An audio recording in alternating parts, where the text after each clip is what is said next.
नमस्कार साथियों। राज्य व्यवस्था की आज ये पहली क्लास है और इसमें हम आप लोगों से चर्चा करेंगे सिलेबस पर और देखेंगे कि हमारा सिलेबस क्या है, यूपीएससी का, अदर स्टेट्स का क्या सिलेबस है और हमें क्या पढ़ना चाहिए। यानी कि सिलेबस जो कमीशन के हैं वो तो है ही है, लेकिन हमारा पढ़ने का तरीका क्या होना चाहिए, हमारा सिलेबस कैसा होना चाहिए जिससे समस्त पाठ्यक्रमों को हम एक में ही समाहित कर दें।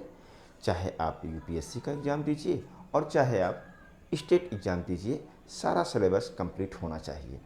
तो हम कमीशन के सिलेबस से बात ना करके हम ये देखेंगे कि हमें क्या पढ़ लेना चाहिए। तो देखिए, राज्य व्यवस्था,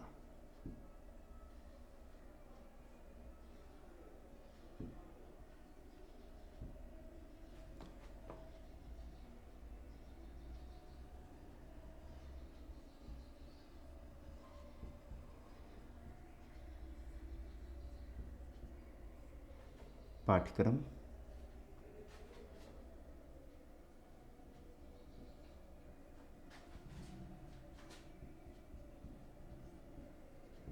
पढ़ने का तरीका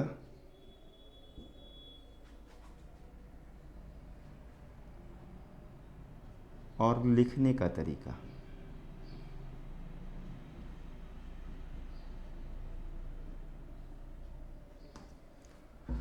ठीक है, इन तीन बिंदुओं पर चर्चा करेंगे।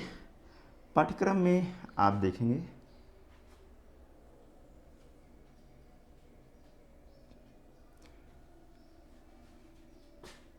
इसका सैद्धांतिक पक्ष,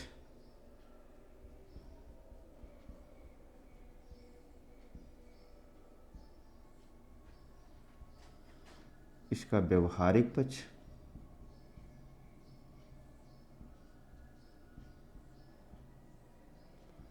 और इसका तुलनात्मक पक्ष।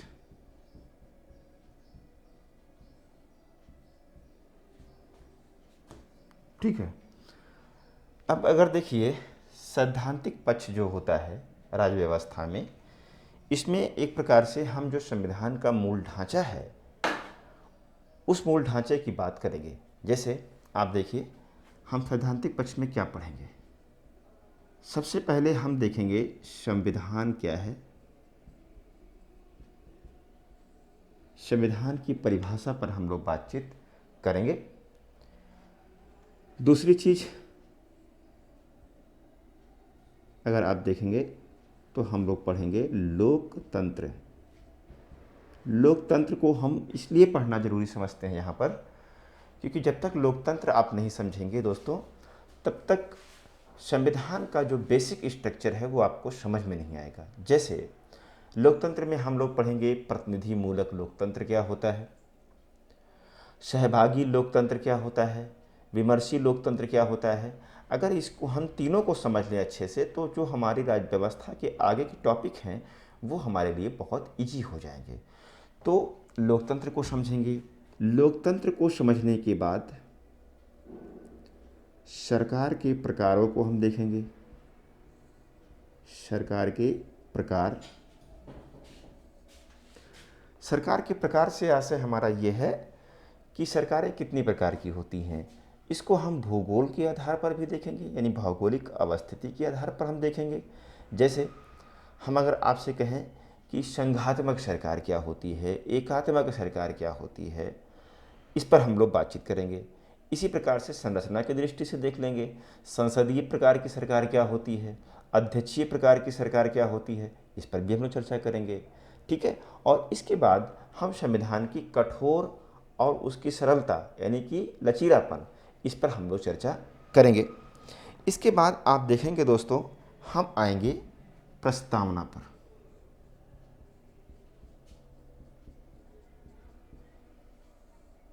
प्रस्तावना पे बात करेंगे और समझेंगे कि प्रस्तावना में हमें क्या पढ़ना है।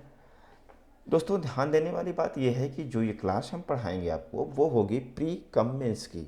यानी कि आपको अगर कुछ भी नहीं आता है राज्य व्यवस्था में, तो भी आप बड़ी ही आसानी से जीरो लेवल से लेकर के एडवांस्ड लेवल तक आसानी से पहुंच जाएंगे। इसमें कोई दिक्कत आपको नहीं आएगी। प्रस्तावना के बाद हम लोग देखेंगे भाग 1 में जैसे राज्य क्षेत्र दिया हुआ है, राज्य क्षेत्र पर चर्चा करेंगे, समझेंगे कि राज्यों का निर्माण कैसे होता है, किसी नए भूभाग को कैसे हम सम्मिलित कर सकते हैं, किसी को अगर कोई भूमि देनी हो किसी परराष्ट्र को तो हम कैसे उसको देंगे। इसके अलावा हम इस पे जो मेन से क्वेश्चन करेंगे उसमें हम ये देखेंगे कि छोटे राज्यों का मुद्दा क्या है, भाषा के आधार पर राज्यों का क्या गठन की क्या स्थिति रही, इस पर चर्चा करेंगे। राज्य स्वायत्तता का क्या मुद्दा है, राज्य पुनर्गठन जो एक्ट आया था उस पर हम लोग डिटेल में चर्चा करेंगे। तो इस तरह से राज्य क्षेत्र हो गया। राज्य क्षेत्र के बाद हम लोग देखेंगे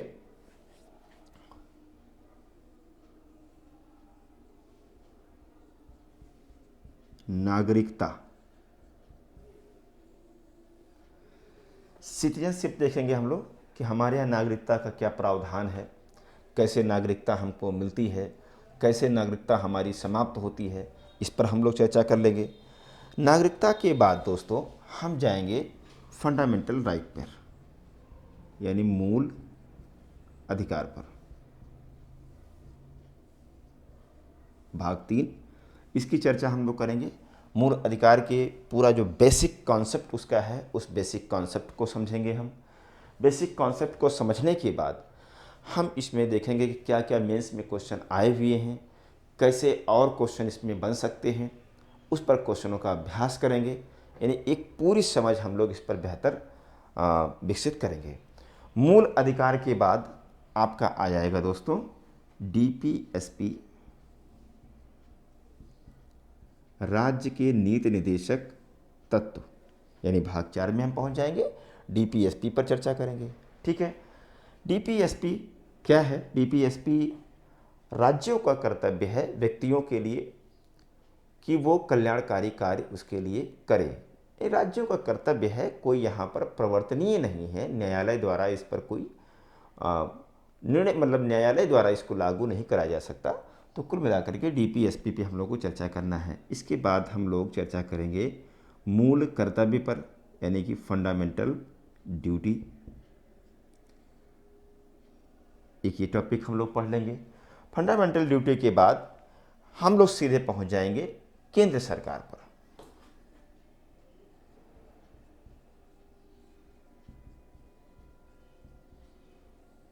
और पूरा ढांचा केंद्रीय सरकार का समझेंगे, चाहे वो राष्ट्रपति हो, उपराष्ट्रपति हो, लोकसभा का अध्यक्ष हो, उपाध्यक्ष हो, प्रधानमंत्री हो, महान्यायवादी हो, महाधिवक्ता हो, इन सारे पदों के बारे में हम लोग समझने का प्रयास करेंगे। केंद्र सरकार के बाद हम लोग आएंगे दोस्तों राज्य सरकार पर। केंद्र सरकार समझ लेंगे तो राज्य सरकार समझ लेंगे, और राज्य सरकार को समझने के बाद हम लोग सीधे पहुंचेंगे न्यायपालिका।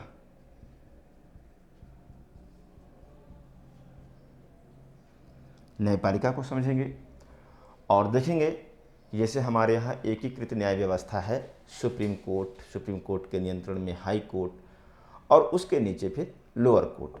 तो जो एकीकृत न्याय व्यवस्था हमारे देश में है उसके पूरे ढांचे को समझेंगे, उस पर क्या मुख्य परीक्षा में क्वेश्चन बन सकता है, उस पर हम लोग बातचीत करेंगे। इसके बाद केंद्र राज्य संबंध,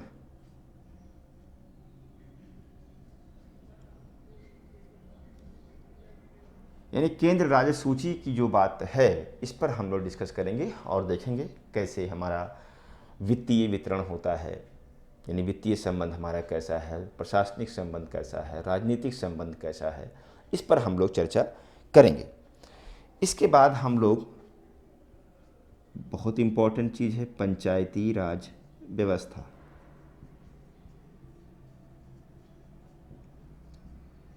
और पंचायती राज व्यवस्था आप जानते हैं कि हमारे यहाँ त्रिस्तरीय पंचायती राज व्यवस्था है, उसको हम बेहतर ढंग से समझने का प्रयास करेंगे। इसके बाद एक मुद्दा दोस्तों है जम्मू कश्मीर का।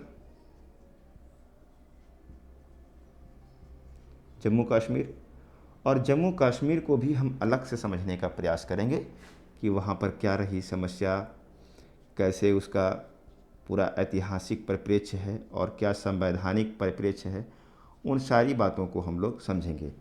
तो ये हिस्सा जो है ये एक प्रकार से सैद्धांतिक हिस्सा है आपका, और इसको हम लोग बेहतर ढंग से जब समझ लेंगे तो ही हमको व्यवहारिक पहलू जो इसका है वो समझ में आएगा। ठीक है। इसके बाद आप देखिए व्यवहारिक में 3 चीज़ें आप समझ लीजिए, या 2 चीज़ें हैं।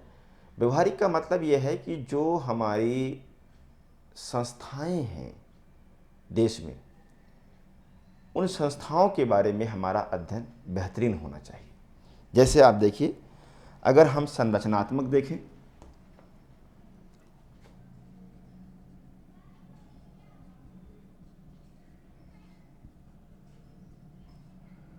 इसमें 2 पक्ष हम कर लेते हैं। एक हो जाएगा संरचनात्मक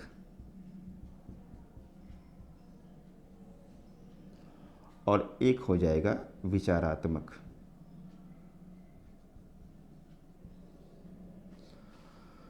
दो चीज़ें हैं। अब व्यवहारिक पक्ष में जो संरचनात्मक मामला है, इसमें हम देखेंगे कुछ संवैधानिक संस्था और कुछ संविधानेतर संस्था।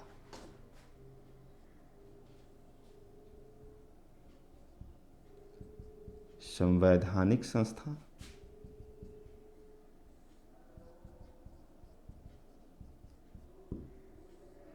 और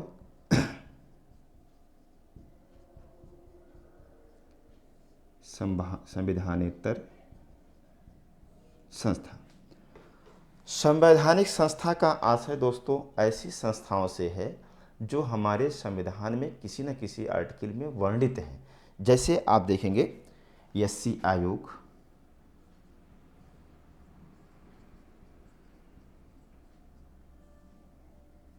वित्त आयोग,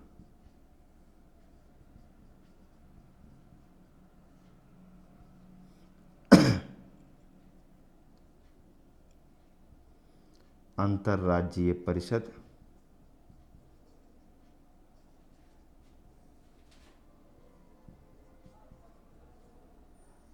ठीक है, अंतर्राज्यीय परिषद, ओबीसी आयोग, निर्वाचन आयोग, ओबीसी आयोग, निर्वाचन आयोग,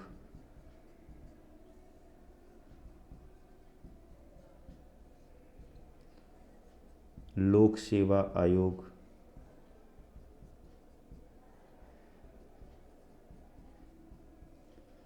इत्यादि। जो इस तरह की संवैधानिक संस्थाएं हैं देश की, उनके बारे में हम अध्ययन करेंगे। संविधानेतर में 2 प्रकार की संस्थाएं होती हैं। संविधानेतर का आशय ये है कि ऐसी संस्थाएं जिनका संविधान में उल्लेख ना हुआ हो, और ये 2 प्रकार की होती हैं। एक विधायी होती है, यानी विधायी द्वारा निर्मित, और एक होता है मंत्रिमंडलीय संकल्प द्वारा, यानी कि विधायी संस्थाएं और मंत्रिमंडलीय संकल्प द्वारा।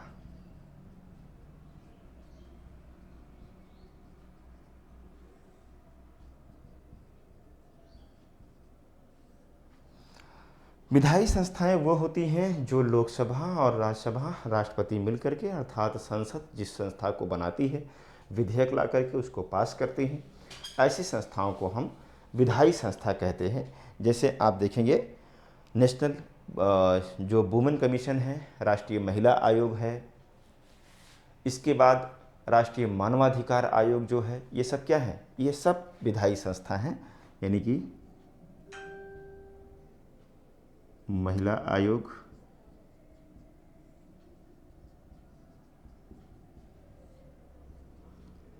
मानवाधिकार आयोग,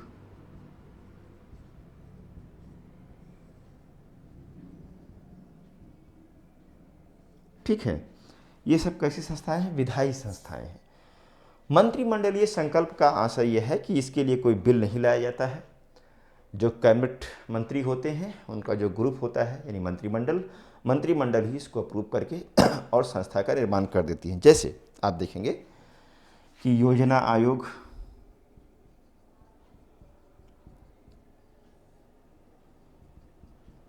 जिसको कन्वर्ट कर दिया गया किसमें, नीति आयोग में। तो इस तरह से इन प्रकार की जो संस्थाएं होती हैं उन संस्थाओं को भी हम लोग पढ़ेंगे। ठीक है, अब इसमें देखिए विचारात्मक कुछ मुद्दे हैं व्यवहारिक में, इन पे क्या क्या है इसमें देखिए हमें क्या देखना है, जैसे क्षेत्रवाद, भाषावाद, आतंकवाद, सांप्रदायिकतावाद,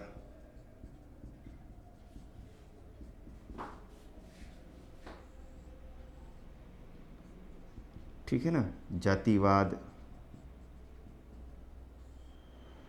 इत्यादि।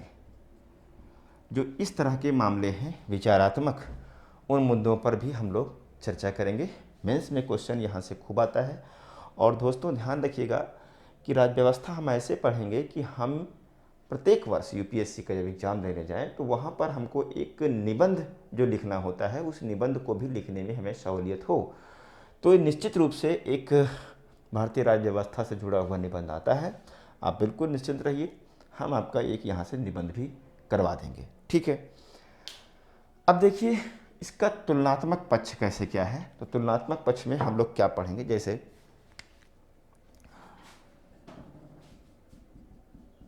तुलनात्मक पक्ष।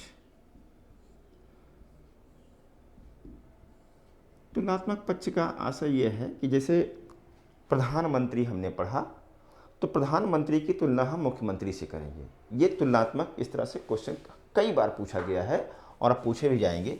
यानी कि जैसे हमने कहा पीएम वर्सेस सीएम, ठीक है। इसके अलावा हमने कहा प्रेसिडेंट वर्सेस गवर्नर यानी राज्यपाल। फिर हमने कहा वित्त विधेयक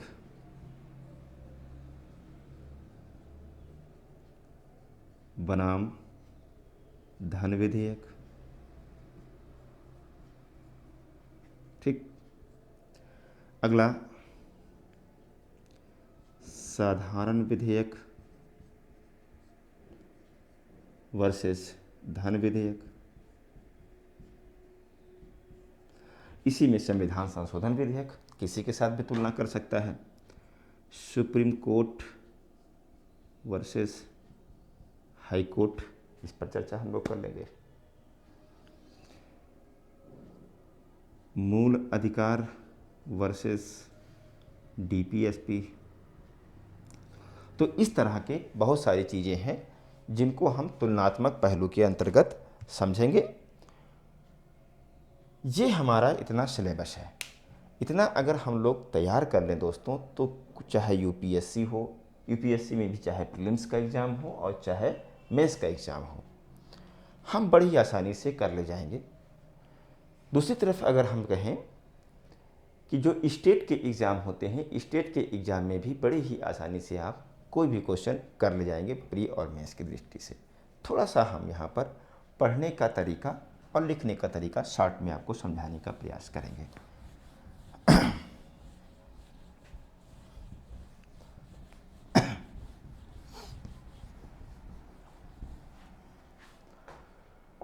पढ़ने का तरीका क्या होता है? पढ़ने का तरीका ये होता है दोस्तों कि सबसे पहला काम तो ये है कि हमें कॉन्सेप्ट डेवलप करना पड़ेगा, अवधारणा का विकास।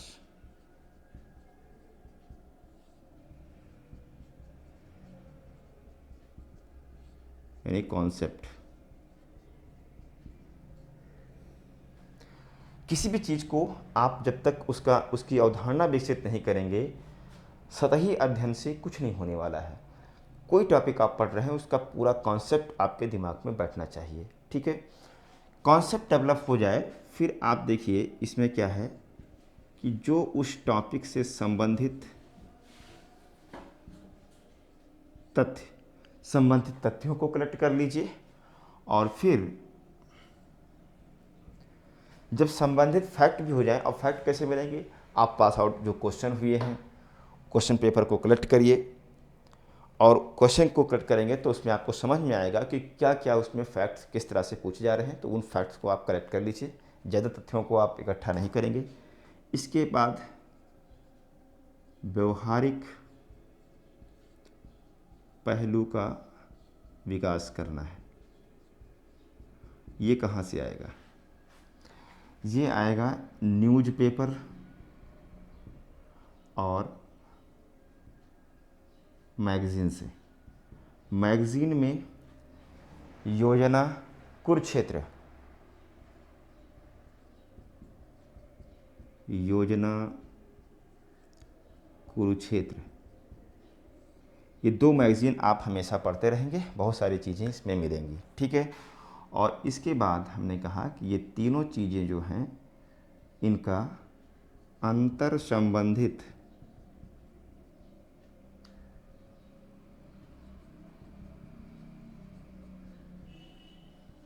अध्ययन कीजिए, और कोई भी चीज़ है उसका सामाजिक, राजनीतिक, आर्थिक जो पहलू है उस पर आप ज़रूर ध्यान दीजिए। 4-4, 5-5 पॉइंट आप लोग उस पर लिखने का प्रयास करिए। तो इस तरह से पढ़ने का तरीका होगा। लिखने का तरीका जो है शॉर्ट में इसको समझ लेते हैं। देखिए दोस्तों, सबसे पहली चीज़ तो ये है कि प्रश्न की प्रकृति को समझना।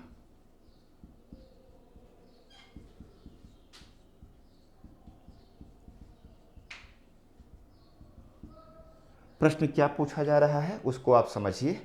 व्याख्या पूछ रहा है, विश्लेषण पूछ रहा है, विवेचना पूछ रहा है, क्या पूछ रहा है, उस प्रश्न की प्रकृति को आप समझिए। ये सब शब्द क्या होते हैं कैलेंडर्स, इसको हम कभी बाद में चर्चा करेंगे। यानी सबसे पहले आप प्रश्न की प्रकृति को समझिए। लेखन की बिंदुओं पर अगर ध्यान देना है तो शब्द सीमा, शब्द सीमा 10% प्लस कर लीजिए या माइनस कर लीजिए, कोई दिक्कत नहीं आएगी, इससे ज़्यादा अंतर ना करिए। इसके अलावा संक्षिप्त लेखन करिए। संक्षिप्त लेखन, किसी बात को आप ज़्यादा ज़बरदस्ती ना बढ़ाइए, संक्षिप्त लेखन करिए। सारगर्भित लेखन करिए। सारगर्भित आशय ये है कि टू द पॉइंट लिखिए, फालतू चीज़ों को आप उसमें ना लिखिए, सारगर्भित लेखन कीजिए।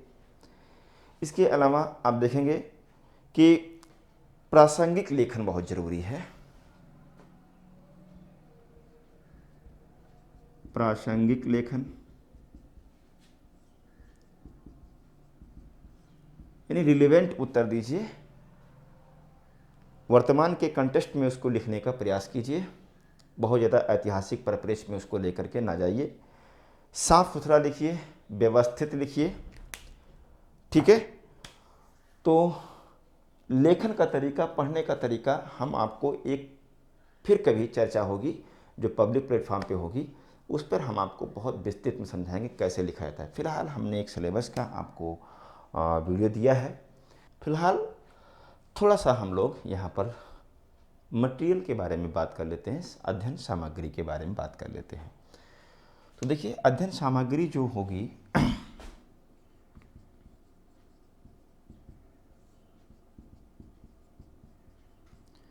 ज़्यादा आपको किताबों का अंबार नहीं लगाना है, पहली बात ये दिमाग में रख लीजिए। तो इसमें एक तो आपको लेनी है 11th की NCERT। 11th की एक NCERT आती है, भारतीय संविधान के मूल सिद्धांत एवं व्यवहार, आप उसको ले करके पढ़िए। इसके अलावा एक बेयर एक्ट खरीद लीजिए। बेयर एक्ट जो लीजिएगा उसमें इंग्लिश और हिंदी दोनों वर्जन होना चाहिए, इस चीज़ को ध्यान रखिएगा। तो इसकी ज़रूरत इसलिए पड़ेगी कि जब कोई आर्टिकल हम बताएंगे तो उस आर्टिकल को आप जा कर के एक बार कंफर्म करेंगे बेयर एक्ट से, तो वो आपके लिए बहुत बेहतर रहेगा और अनुच्छेद याद करने में सहयोग मिलता है। तो एक बेयर एक्ट खरीद लीजिए आप। इसके अलावा जो हमारी क्लास नोट्स होगी,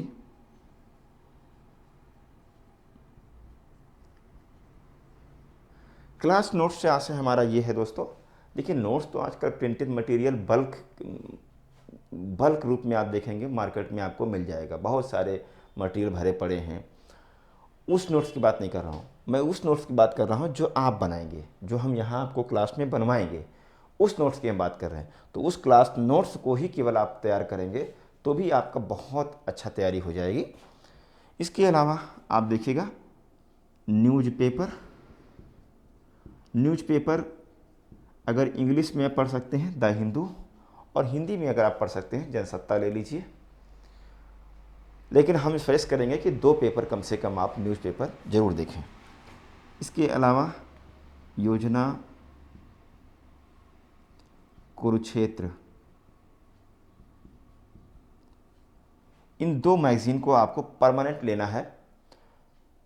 इससे मतलब नहीं है कि क्या हमारे संविधान संबंधित उसमें आ रहा है क्या नहीं आ रहा है, आप इनको लेते रहिए, आपको खुद ब खुद समझ में आएगा कि ये हमारे संविधान के अकॉर्डिंग है। ठीक है, तो इस तरह से इतनी सामग्री आपको चाहिए फिलहाल। इसके बाद जब इतना कर लीजिएगा तो आप अपने आप खुद सोच लेंगे कि हमें और क्या पढ़ना चाहिए। तो दोस्तों ये आज पहली क्लास रही, आपको हमने समझाया कि क्या सिलेबस इसका है, क्या थोड़ा सा पढ़ने का तरीका, लिखने का तरीका। हालांकि इस पर हम डिटेल में चर्चा कभी करेंगे एक वीडियो में। तो उम्मीद करता हूँ कि आपको समझ में आया होगा। सारा कुछ नोट कर लीजिए अच्छे से। अब जब हम अगली क्लास लेंगे वो होगी संविधान पे, और संविधान को हम स्टार्ट करेंगे, क्या है संविधान उसको समझने का प्रयास करेंगे। Thank you.